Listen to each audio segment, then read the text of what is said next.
The morning sun cast long shadows across the abandoned streets of downtown Atlanta as Marcus Rodriguez adjusted his grip on the modified crossbow, his eyes scanning the empty storefronts for any sign of movement.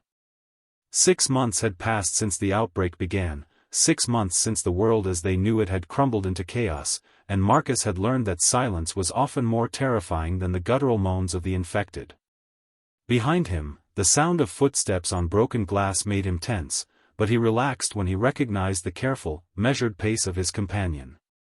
"Anything?" whispered Jessica Thompson, her voice barely audible as she crouched beside an overturned car, her rifle trained on the shadowy entrance of what used to be a department store.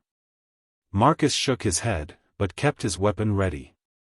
They had been tracking a group of survivors for 3 days now, following radio transmissions that spoke of a safe zone being established in the old Georgia Dome, but every lead had turned into either a trap set by desperate humans or a feeding ground for the walking dead. The city had become a maze of death, where every corner could hide either salvation or destruction, and trust had become as rare as clean water. A distant rumble made both survivors freeze, the sound echoing off the empty buildings like thunder, but this wasn't weather, it was the unmistakable roar of engines, multiple vehicles moving fast through the city streets. Marcus and Jessica exchanged a look of cautious hope mixed with fear, because in their experience, large groups of survivors moving that boldly through infected territory meant one of two things: either they had found a way to fight back effectively, or they were being chased by something far worse than the standard shambling corpses they had grown accustomed to avoiding. The vehicles grew louder, and soon they could make out the distinctive sound of motorcycle engines mixed with what sounded like armored trucks, suggesting this wasn't just a desperate escape but an organized operation. From their position on the second floor of an abandoned office building, they watched as a convoy of modified vehicles burst into view, racing down Peachtree Street with a precision that spoke of military training. The lead vehicle was a massive truck with steel plates welded to its sides and what appeared to be a mounted weapon on top, followed by several motorcycles whose riders wore tactical gear and carried automatic weapons. But what made Marcus's blood run cold wasn't the sight of the convoy itself, it was what was chasing them. A horde unlike anything they had seen before surged through the street behind the vehicles, not the slow, stumbling masses they had grown used to, but creatures that moved with terrifying speed and coordination. These weren't the typical infected civilians that had been the primary threat for months. These appeared to be something new, something evolved, their movements fluid and predatory as they pursued the convoy with the single-minded determination of pack hunters. "Those aren't normal zombies," Jessica breathed, her voice tight with fear as she watched the creatures leap over obstacles and climb the sides of buildings with an agility that defied everything they thought they knew about the infected. The convoy below was putting up a fierce fight, the mounted weapons laying down covering fire while the motorcycles weaved through the horde with practiced skill, but even from their elevated position, Marcus could see that the survivors were outnumbered and being slowly overwhelmed. Without thinking, he found himself checking his ammunition count, knowing that getting involved in this fight would likely mean certain death, but also recognizing that these organized survivors might represent the best hope any of them had for long-term survival. The sound of splintering wood from somewhere in their building made both of them spin around, weapons raised, as they realized that the noise from the street battle had attracted attention from other infected in the area. The building they had chosen as their observation post was no longer safe, and they could hear the telltale sounds of multiple creatures making their way up the stairwell, drawn by the scent of living humans. Marcus grabbed Jessica's arm and pointed toward the fire escape, knowing they had only seconds before their position would be overrun, but as they moved toward their escape route, the window exploded inward in a shower of glass and debris. One of the new, fast-moving infected had somehow scaled the outside of the building and was now crouched in the window frame, its eyes locked onto them with an intelligence that made Marcus's skin crawl. This wasn't just a mindless killing machine, there was something calculating in its gaze, something that suggested these evolved zombies were capable of planning and strategy. The creature let out a piercing shriek that was immediately answered by similar calls from other infected both inside and outside the building, and Marcus realized with growing horror that they were about to be caught in a coordinated attack. Below them, the convoy was still fighting its running battle through the streets, unaware that 2 more survivors were trapped in the building above, facing an enemy that appeared to be evolving faster than humanity could adapt to fight it. The intelligent zombie in the window frame launched itself forward with inhuman speed, but Marcus was already moving, his crossbow bolt catching the creature's center mass and sending it tumbling backward into the street below, though he knew the wound wouldn't be fatal for long. Jessica opened fire on the stairwell as the sounds of climbing infected grew closer, her precise shots dropping 3 of the standard zombies before her rifle clicked empty, forcing her to switch to her backup pistol as more creatures poured through the doorway. "We need to get to that convoy," Marcus shouted over the gunfire, reloading his crossbow while kicking over a metal filing cabinet to create a temporary barrier, but even as he spoke, he could see more of the evolved infected scaling the building's exterior walls like some nightmare version of rock climbers. The fire escape was no longer an option as 2 of the fast-moving creatures had already reached the platform outside, their eyes fixed on the window with that same unsettling intelligence they had witnessed moments before.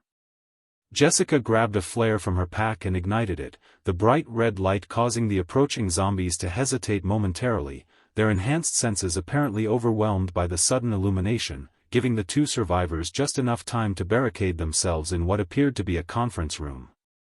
Down on the street, the convoy had managed to break through the main body of the horde, but Marcus could see through the window that they were regrouping near a barricaded intersection, apparently preparing for another push deeper into the city. The leader of the group, a tall man with military bearing who was directing the formation from the top of the lead vehicle, caught sight of their muzzle flashes in the building above and began shouting orders to his team. Within moments, one of the motorcycles peeled away from the convoy and began circling the building, its rider apparently looking for a way to assist the trapped survivors, while the rest of the group maintained their defensive perimeter against the scattered infected still lurking in the area. "There."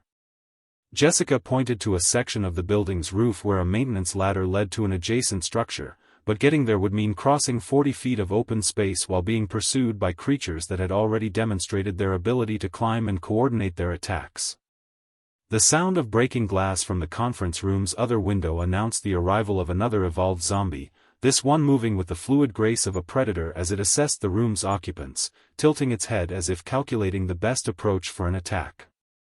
Marcus didn't give it the chance, diving forward with a tactical knife as Jessica provided covering fire, but the creature's reflexes were faster than anything they had encountered before, and it managed to rake claws across his shoulder before he could drive the blade home.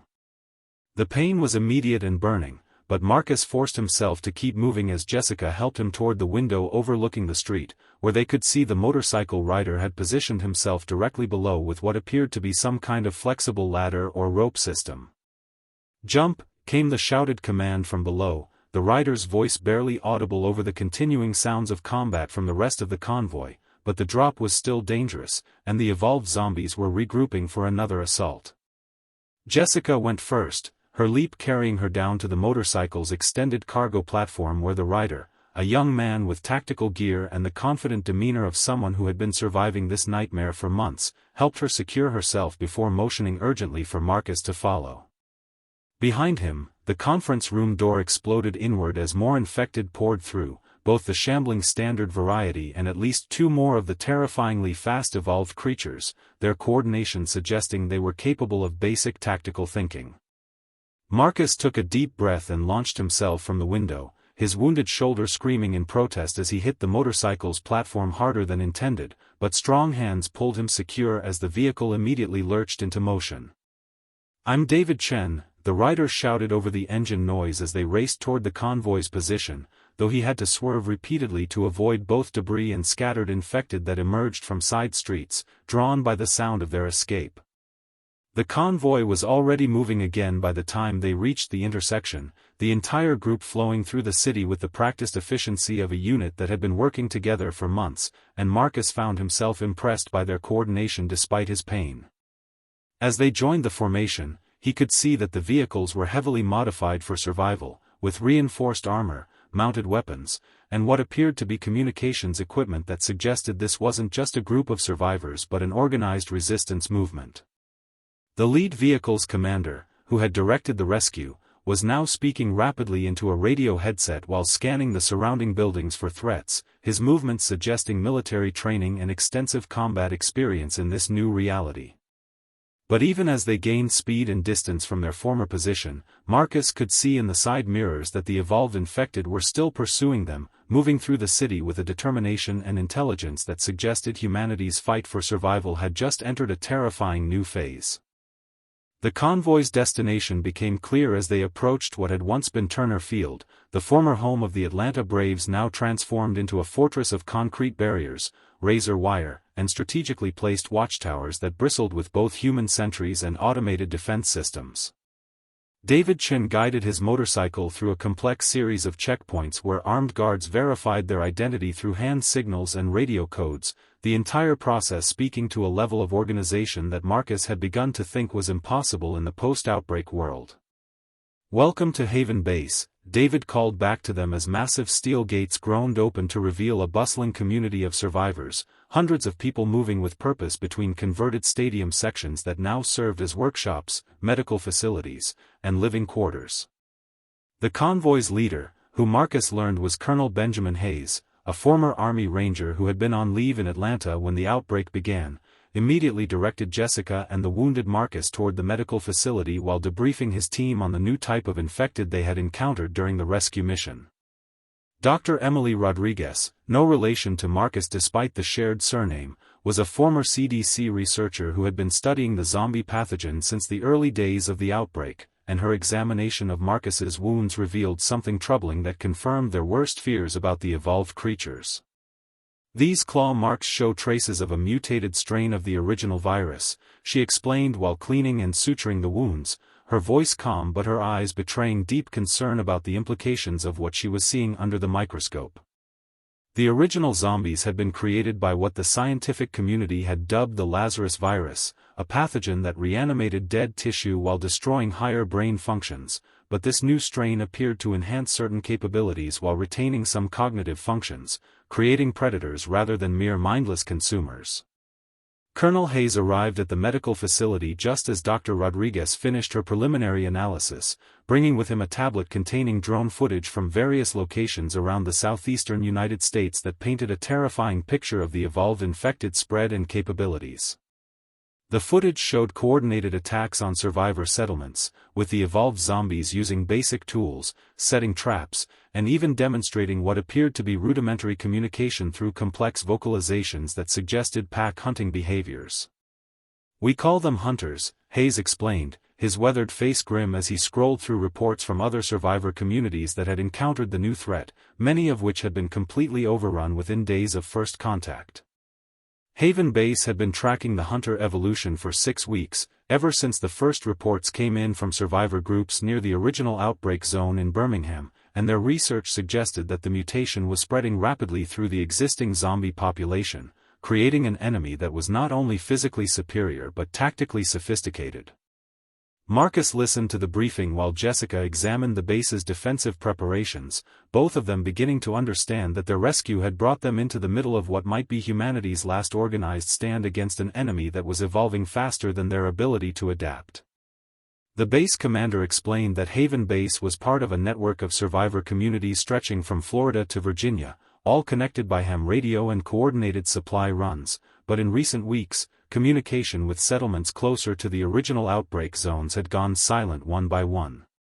Intelligence gathered from refugees and reconnaissance missions suggested that the hunters were not randomly attacking survivor communities but systematically eliminating organized resistance, displaying a strategic thinking that made them exponentially more dangerous than the standard infected hordes. Dr. Rodriguez pulled up genetic analysis data that showed the hunter strain was not only spreading through bite transmission but also appeared to be retroactively affecting some existing zombies, upgrading their capabilities in a process that seemed to violate everything they thought they understood about viral mutation patterns. "The most disturbing part," she continued, pointing to cellular imaging that showed unprecedented neural activity in infected brain tissue, is that these creatures appear to retain some memories from their human lives, which explains their ability to navigate urban environments and exploit human psychological weaknesses. Outside the medical facility, the base's population was preparing for what Colonel Hayes had designated as Operation Exodus, a massive evacuation plan that would move the entire community to a more defensible position in the Appalachian Mountains, where natural barriers and harsh terrain might provide better protection against the hunter threat. The plan required coordinating with other survivor bases to create a convoy of unprecedented size, but intelligence reports suggested they had perhaps 2 weeks before the hunters would locate and assault Haven Base with the same systematic efficiency they had used to destroy other settlements. As Marcus watched the frantic preparations through the medical facility's windows, he realized that his and Jessica's arrival had coincided with what might be the beginning of the final phase of humanity's war for survival, a conflict that would determine whether the species would find a way to adapt and overcome this evolved threat or become extinct within a matter of months. The weight of this realization settled over him as Dr. Rodriguez finished her treatment, knowing that his shoulder wound was the least of their concerns in a world where the enemy was no longer just surviving but actively evolving to hunt them more effectively than any predator in human history. The first signs of the hunter assault came not as an attack but as an eerie silence that settled over the perimeter at dawn, when the usual distant moans and shuffling sounds of the standard infected simply stopped, replaced by an unnatural quiet that made every sentry on the walls check and recheck their weapons. Marcus had barely slept despite the pain medication Dr. Rodriguez had given him, his soldier's instincts keeping him alert to the subtle changes in the base's rhythm as hundreds of survivors worked through the night to prepare for Operation Exodus, loading vehicles with essential supplies and weapons while trying to maintain the illusion of normal activity. Jessica had volunteered for perimeter duty despite her exhaustion, joining teams that were reinforcing weak points in Haven Base's defenses while secretly preparing evacuation routes that could be used if the hunters arrived before the planned departure time. The base's communications center had been buzzing with increasingly desperate radio calls from other survivor settlements throughout the region, each transmission painting a clearer picture of the hunters' systematic approach to eliminating organized human resistance, with reports of coordinated night attacks that suggested the evolved zombies were capable of complex strategic planning. Colonel Hayes emerged from an emergency strategy session with his senior staff looking more grim than Marcus had seen him since their rescue, carrying orders that would accelerate the evacuation timeline from 2 weeks to 72 hours, a change that would force them to abandon significant stockpiles of supplies and equipment in favor of speed and mobility. The reason for the urgency became clear when Thomas Mitchell, the base's chief intelligence officer, displayed drone footage from a reconnaissance mission that had been monitoring hunter movement patterns across northern Georgia, showing massive formations of the evolved zombies converging on Atlanta from multiple directions in what could only be described as a coordinated military campaign. The footage revealed hunter groups numbering in the hundreds, moving with purpose through abandoned towns and cities, systematically clearing out any remaining pockets of standard zombies and human survivors alike, their behavior suggesting they were preparing the territory for some larger purpose that no one at Haven Base could fully comprehend. Dr. Rodriguez had been working around the clock with her small research team to analyze tissue samples from Marcus's wounds, hoping to find some weakness in the hunter physiology that could be exploited, but her preliminary findings only confirmed their worst fears about facing an enemy that seemed to have all of humanity's advantages with none of their limitations. The evolved zombies retained enough human intelligence to use tools and weapons, but without the psychological constraints of fear, empathy, or self-preservation that often held human fighters back, creating opponents who would fight with absolute ruthlessness until they were physically destroyed. Meanwhile, the base's engineering teams led by former construction foreman Rick Sullivan had been working to modify the evacuation vehicles with additional armor and weapons, knowing that the journey to their mountain refuge would likely involve running battles against hunter packs that would try to prevent their escape. The convoy would consist of 47 vehicles ranging from armored trucks to motorcycles, carrying nearly 800 survivors including children and elderly who would be unable to fight but could not be left behind, creating a logistical nightmare that would test every aspect of their planning and preparation. As Marcus watched the controlled chaos of the evacuation preparations, he noticed that many of the base's defenders were exhibiting signs of the psychological strain that came from facing an enemy that challenged everything they thought they knew about survival in the post-outbreak world, with some veterans of months or even years of zombie combat admitting they felt more fear facing the hunters than they had during their first encounters with the Walking Dead. The base's children, who had adapted to life in the zombie apocalypse with the resilience that only the young possessed, seemed to sense the adults' anxiety and had become quieter, more clingy, as if they understood on some primal level that their world was about to change again in ways that might not allow for their continued survival. Late in the afternoon, the perimeter sensors detected movement in the abandoned buildings surrounding Haven Base, not the shambling approach of standard zombies but the careful, deliberate positioning of what appeared to be hunter scouts conducting reconnaissance for a larger force, their behavior indicating they were gathering intelligence about the base's defenses and population. Colonel Hayes made the decision to move up the evacuation timeline again, ordering all non-essential personnel to begin loading into vehicles immediately while the base's best fighters prepared for what might be a fighting retreat if the hunters decided to attack before the convoy could depart. The mood in the base shifted from controlled urgency to barely contained panic as word spread that the enemy was already in position around their perimeter, though the military veterans and experienced survivors worked to maintain order while ensuring that critical supplies and equipment made it to the vehicles. Marcus found himself assigned to one of the rear guard units despite his wounded shoulder, armed with a combat shotgun and enough ammunition to make any hunter assault costly, though he knew that if the evolved zombies attacked in force, even Haven Base's impressive defenses might not be enough to hold them back long enough for the evacuation to succeed.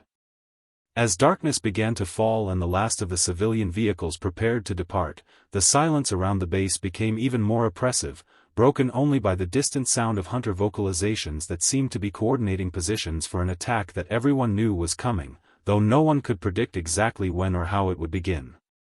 The hunter attack began not with the expected frontal assault but with a coordinated strike against the base's power grid, plunging Haven Base into darkness just as the first convoy vehicles reached the main gate, their headlights creating pools of light that suddenly seemed pitifully inadequate against the vast darkness that surrounded them. Emergency generators kicked in within seconds, but the brief moment of total blackness had been enough for the hunters to breach the outer perimeter in 3 separate locations, their enhanced night vision giving them a crucial advantage as they moved through the base with the fluid coordination of a military unit executing a well-rehearsed plan. Marcus found himself separated from his assigned unit when a hunter pack burst through the eastern fence line, forcing him to take cover behind an overturned vehicle as the evolved zombies demonstrated their terrifying ability to use improvised weapons, hurling chunks of concrete and scrap metal with accuracy that would have been impossible for standard infected. Jessica's voice crackled over the radio from her position near the motor pool, reporting that hunter forces were attempting to disable the remaining evacuation vehicles by targeting their fuel tanks and tires, a tactical approach that confirmed these creatures understood the importance of preventing human mobility. Colonel Hayes coordinated the defense from the command center while simultaneously trying to get the convoy moving, his calm voice over the radio network belying the chaos erupting throughout the base as defenders found themselves facing an enemy that could think, plan, and adapt in real time to their defensive strategies. The hunters' assault pattern revealed a sophisticated understanding of human psychology, as they seemed to deliberately target the base's medical facility and children's quarters first, forcing the defenders to spread their forces thin while trying to protect the most vulnerable members of their community. Dr. Rodriguez and her medical team worked frantically to evacuate patients who couldn't be moved easily, including Marcus's fellow survivors from their earlier rescue, while armed guards tried to hold the corridor against hunter infiltrators who moved through the building's ventilation system with disturbing ease.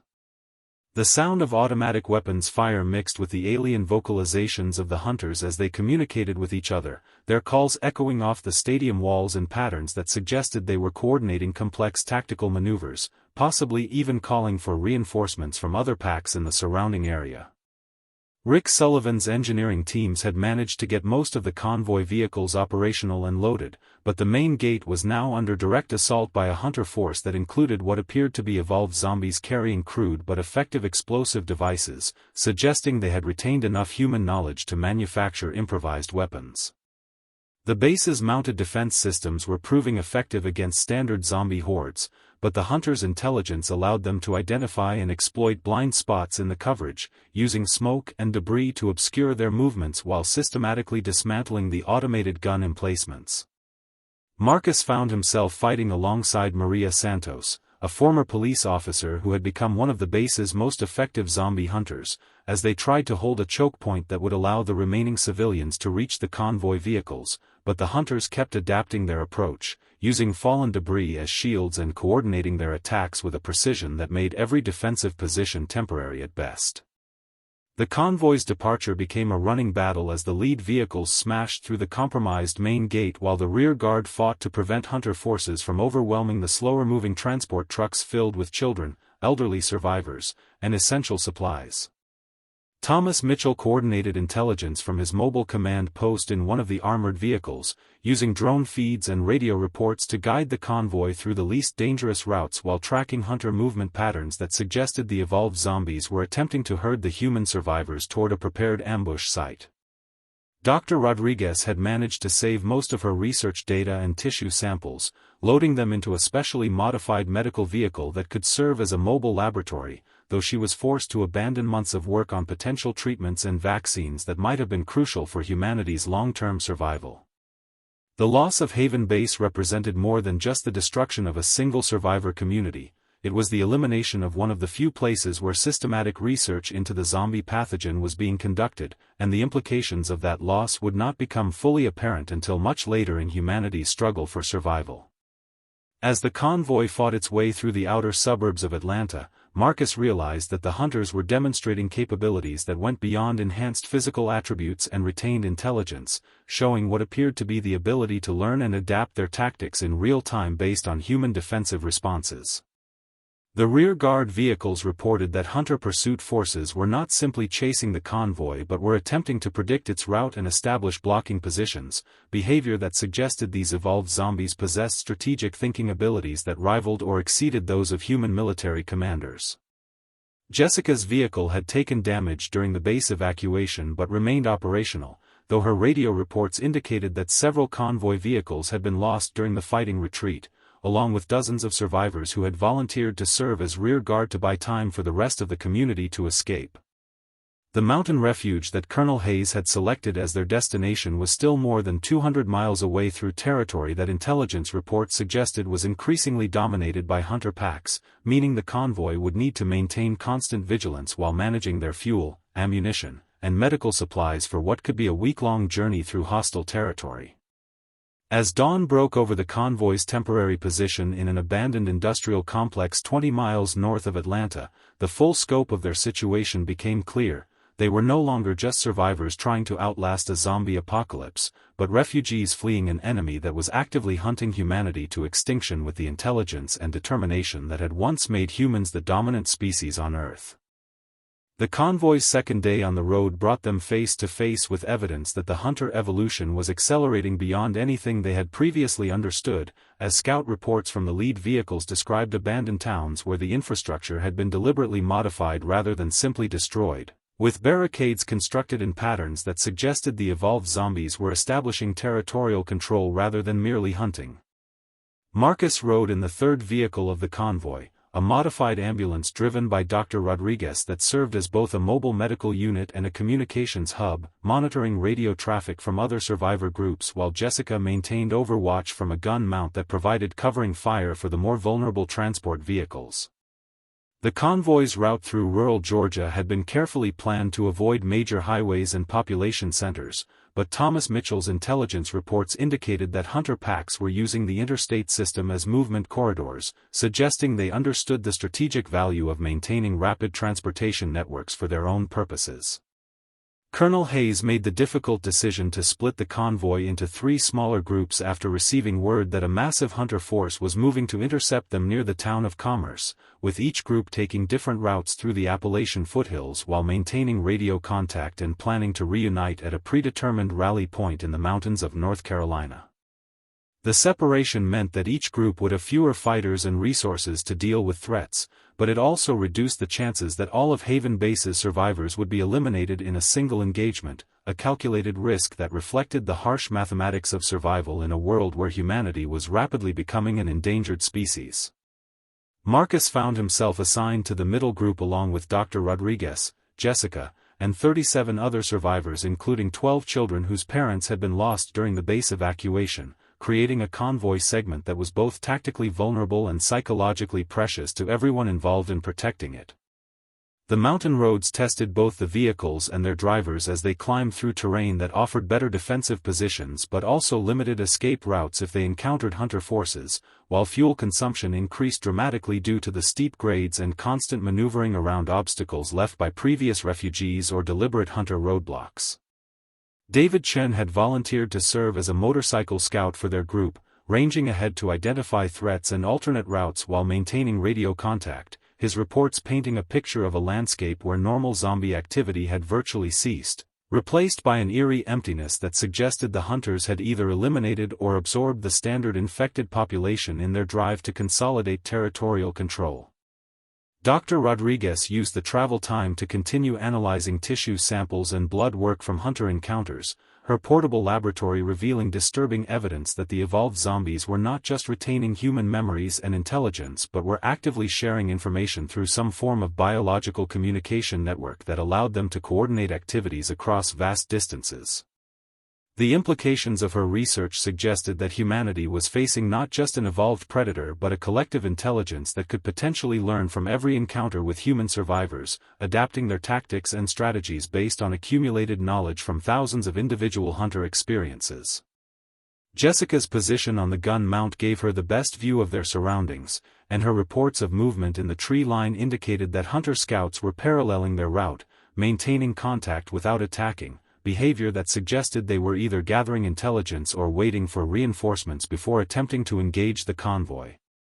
The group's communication specialist, former Air Force technician Robert Anderson, managed to establish contact with other survivor communities scattered throughout the southeastern mountains, piecing together a network of resistance cells that were still holding out against the hunter advance, though many reported severe losses and dwindling supplies that made their long-term survival questionable.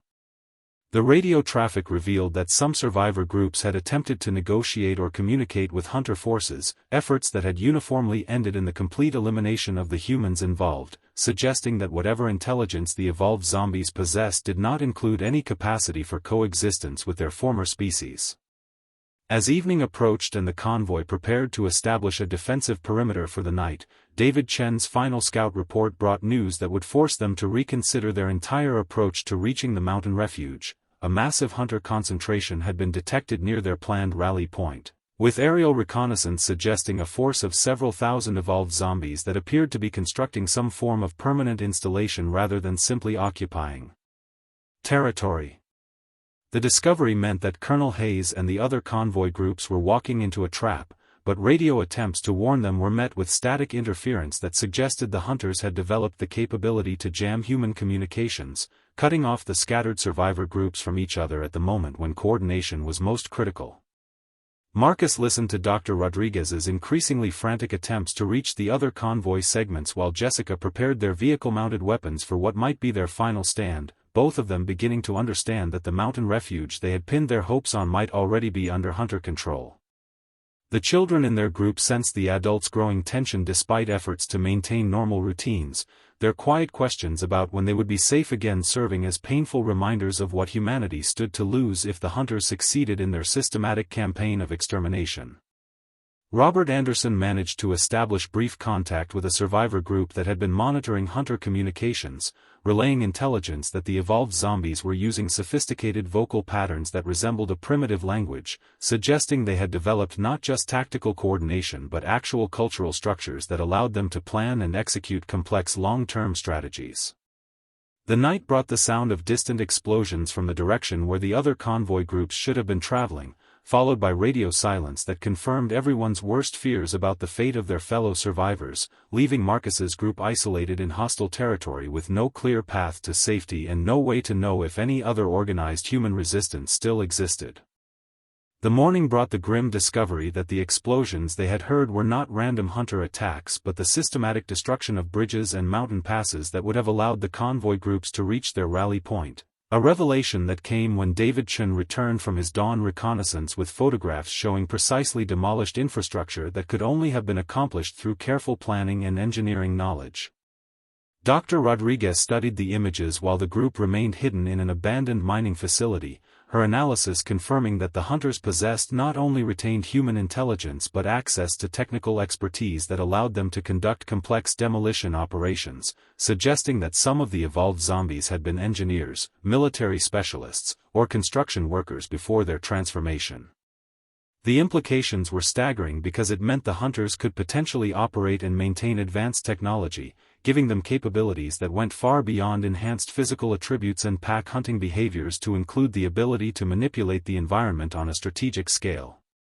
Marcus found himself responsible for maintaining group morale while Jessica and the other fighters established defensive positions around the mining facility, knowing that their current location provided some protection but would become a death trap if Hunter forces decided to assault it in force, especially since their ammunition and medical supplies were running dangerously low after 2 days of constant movement and intermittent contact with pursuit forces. The children in their group had stopped asking when they would be safe and instead began helping with basic survival tasks, their premature maturity serving as a heartbreaking reminder of how the apocalypse had stolen their childhood while forcing them to adapt to a reality where every adult decision could mean the difference between life and death. Robert Anderson's continued monitoring of radio frequencies had revealed something even more disturbing than the loss of the other convoy groups. Scattered transmissions suggesting that Hunter forces were not just eliminating survivor communities but were actively recruiting humans through some form of controlled infection process that retained more cognitive function than the standard zombie transformation.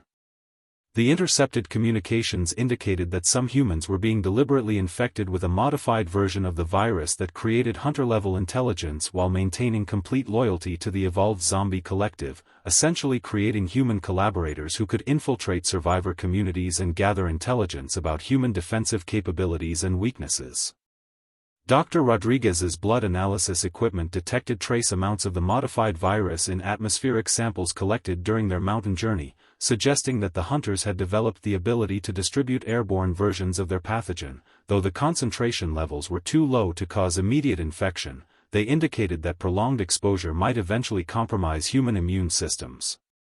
The discovery forced the group to acknowledge that their current location might already be contaminated and that continuing to travel through Hunter-controlled territory could result in gradual infection even without direct contact with evolved zombies, making their situation exponentially more desperate than they had realized.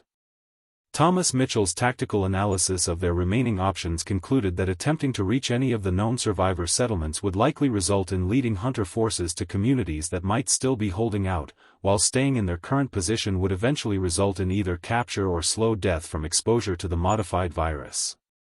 Jessica proposed a radical alternative based on intelligence gathered from their radio monitoring. Instead of trying to reach established survivor communities, they should attempt to locate and destroy what appeared to be a Hunter command center that several intercepted transmissions had referenced, striking at the evolved zombies' coordination capabilities even if it meant sacrificing their own lives in the process.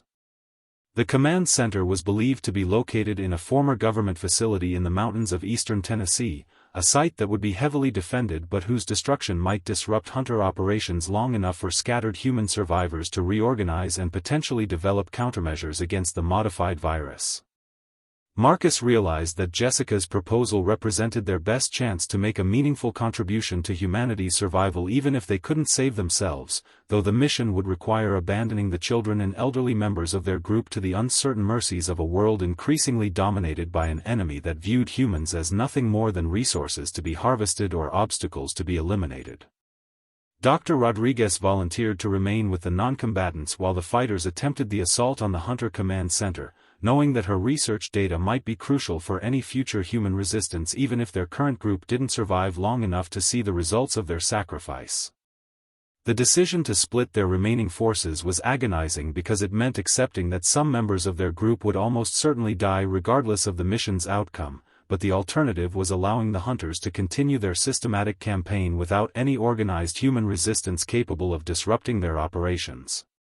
David Chen used his motorcycle to conduct final reconnaissance of the route to the suspected command center location, returning with confirmation that Hunter forces were indeed concentrated around a heavily fortified facility that matched the intelligence they had gathered from radio intercepts, though the defensive position suggested that any assault would need to rely on surprise and overwhelming firepower rather than sustained combat.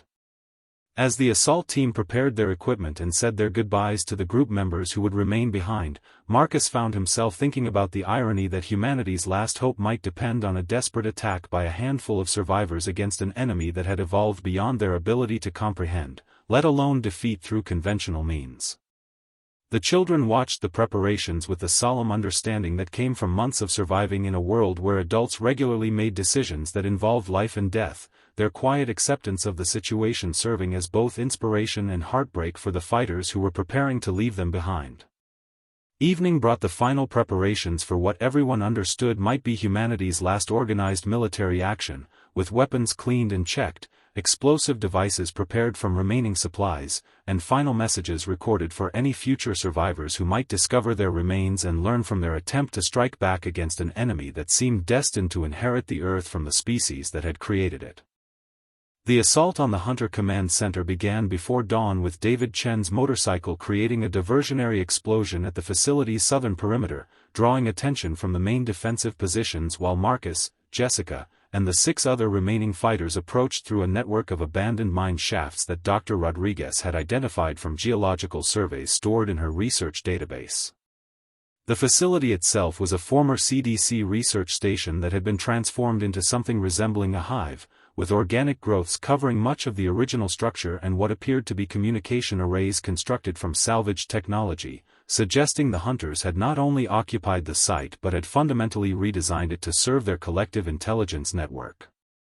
Marcus led the infiltration team through ventilation systems that showed signs of recent modification, the passages enlarged and reinforced in ways that indicated the hunters understood human anatomy well enough to predict how survivors might attempt to breach their defenses, forcing the assault team to improvise new routes while fighting against the growing certainty that they were walking into a trap.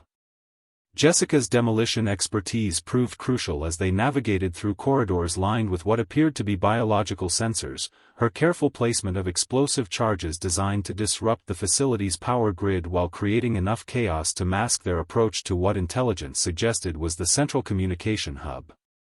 The deeper they penetrated into the facility, the more apparent it became that the hunters had achieved something unprecedented in the history of the outbreak. They had created a functioning technological infrastructure that combined human engineering knowledge with biological systems that seemed to operate according to principles no human scientist had ever documented. Robert Anderson's portable communications equipment detected massive data transmissions flowing through the facility's modified networks, signals that appeared to be coordinating hunter operations across the entire southeastern United States while simultaneously processing intelligence gathered from thousands of individual evolved zombies in the field.